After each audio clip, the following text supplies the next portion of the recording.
Hey guys, Heather Shue here with United Real Estate. Thanks for checking in. Today we're going to discuss escalation clauses and what are they, how do they work. So basically an escalation clause is just an addendum to a contract to purchase a home with an escalating price amount. Okay, there are three items that are included in an escalation clause. Number one is the purchase price of the home.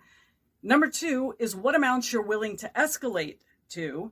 And number three is the incremental amount. So I, as a buyer, am willing to pay X to purchase a home. If the seller receives a competing offer, I'm willing to go to Y in Z increments. So here's how it breaks down in common practice. So I, as a buyer, find a home listed at $200,000. I want to be competitive.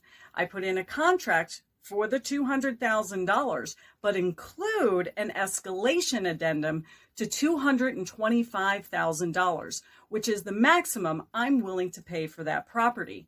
And I'm willing to go up to that $225,000 price in increments of $1,000. So if the seller receives an additional contract to mine at $212,000, then my contract automatically increases to $213,000, that $1,000 amount.